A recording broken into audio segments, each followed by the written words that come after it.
Hey YouTube, it's SoulPrime13 with another Transformers video review, and today we are going to be taking a look at the recent Target exclusive reissue of Autobot devcon.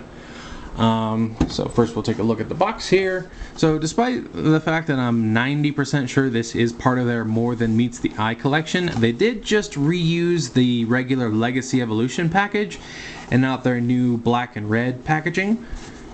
But there we have his vehicle mode there on the front. Here we have a mugshot and some artwork of devcon. Here we got that Legacy poster that's, old news by now. We got our legal jargon, we got our QR code scanning thingy, and then we have our Evo Fusion blaster and stuff. So yeah, there is the packaging. And we have our lovely instruction booklet. So here is this, and there is that, and here is the bot himself, and yeah, this is one of those sort of deep cuts that a lot of people are actually very interested in when he was initially released, because I know that the first time he sold out pretty quick. I wasn't able to get a hold of him, so I'm glad this reissue came around. But he does look nice. He does have a nice blue going on with some hits of red there on the feet, and a little bit for the fins on his arms. Do get a little bit of silver there. Does have silver for the face, along with, I think those are actually dark blue for his eyes. A little bit of silver on his head crest, which is somewhat reminiscent of the way Scourge's head is shaped. We do get a nice silver blaster that is blue plastic with paint, and you do have a few places you can plug this in. Obviously you can plug it in his hand, you can plug it onto his forearm, you can plug it into his shoulder. He's got plenty of those blast ports. Speaking of blasts, he can use them on his gun, I believe. Yes, can use them on his gun, and he does have the rocket boot whoosh going on, as well as I do believe we can plug some into his thrusters here. So yeah, you can get some for the thrusters as well, so you get plenty of takeoff potential.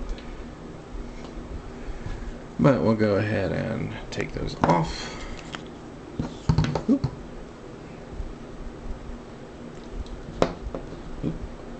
Put that back together wrong. Anywho, go ahead and take that gun off as well. I'll do a quick comparison here. Say, first of all, here is next to Cybertron Hotshot.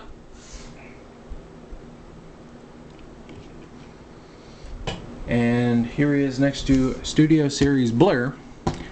And the main reason I brought him in is because during transformation I noticed there was something familiar about this guy in some aspects, and it turns out he's a partial, I don't know if I should say a partial, heavy retool or just borrows engineering, but I do know at the very least their legs are essentially the same transformation. Like, if you look, they even have the same general shape in their foot. So I was a little surprised. I did not realize that he borrowed some engineering from Blur.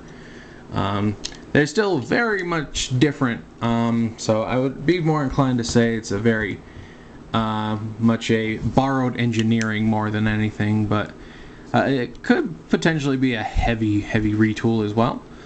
But yeah. Anyway, moving on to articulation, we do have some light wiggly on that head. Arm can 360 as long as you watch for the collision of the backpack. Shoulder come out that far. Do get more of an elbow swivel. We do get 90 at the elbow. No wrist. We do get a full 360 at the waist. We can kick that far forward. Do get just about 90 at the knee. Oh, I totally forgot to mention, these actually do come off. I mean, I'm sure you probably noticed that they were plugged into the gun on the back, but they do come off. You can, you know, I like to keep them plugged into the back of his feet for the most part, but yeah, you do have some options there. We do get some movement because of transformation at the foot, and we also do get a good amount of ankle tilt. See, oh yeah, and we do get thigh swivel. But I do believe that's it for the articulation.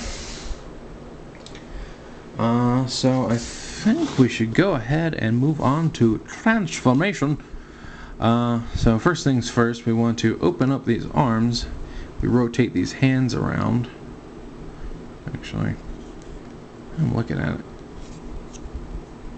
Okay, yeah, no, there is no wrist articulation. It just looks like there is. Anyway, he does have the thruster hands, which, if you want, also can have him doing the transforming arm blaster thing, which I always am a fan of that. Anywho, we gotta do the other side. There we go. Flip his hand around. Then we are going to come over here and unpeg his backpack. And we're going to flip this whole thing over. Want to straighten out his arms. And these tabs here, these ones here, are going to go right here into the gray bits on his shoulder, like so. And it's the self-untabbing. Well, fortunately, this has another locking point, so these two tabs here will plug into these holes in his chest, so fortunately, it won't be able to forcefully untab itself. And now you have a weird guard robot. At least that's what it looks like to me.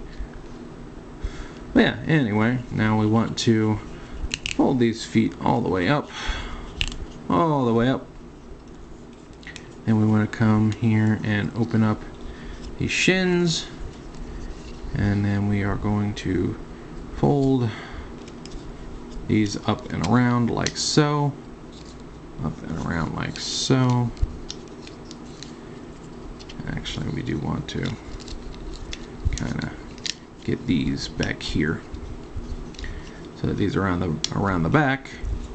And we're going to close these back up again and tab those legs together. And then these feet are going to tab into these slots right here on his back. That one already is tabbed in. Cool. Then we are going to rotate the arm so that this hole will go into this post there on his leg, like so, giving the fin an angled look. Bring that in, like so. And then we can just take these thruster pieces and we want to put them like so, and like so. And then finally, we can store the gun here, like this. And there we have him in his starship mode. So he can go hunt down his bounties, since he is a bounty hunter. And again, you get plenty of blast points here for flying. Get the ones in his hands. Get these ones in the thrusters, and you can actually still use the ones on his feet. You can make them like landing gear or something, or have him getting blasted here. There are lots of blast points, and those are always fun. I do like the blast effects and all their fun little scenarios you can make out of them, you know. Pop, pop, pop. There's that. As for some comparisons, here he is next to B-127. Get your idea of a general deluxe there. And then we'll take you away. And here he is next to a common Voyager in the, God, what's it called? Seeker. God, Seeker. I know words. I just need to remember where I left them. So yeah, there's that. But yeah, a neat little figure. Yeah, if you didn't manage to get this guy the first time, I think he's worth picking up. Certainly an interesting figure, and you know, there is some backstory to this character from the old G1 cartoon, which is neat. And I do think that there is some decent playability here with like all the detachable parts and the blast ports and everything. I think this is a fun little guy. I definitely give this one a good recommendation. I've definitely had fun with him. So yeah, if you see him, I definitely say pick him up. Is there anything else to mention? I don't think so. So I think I'll go ahead and wrap up this review, and this is Soul Prime 13 saying transform and soul out.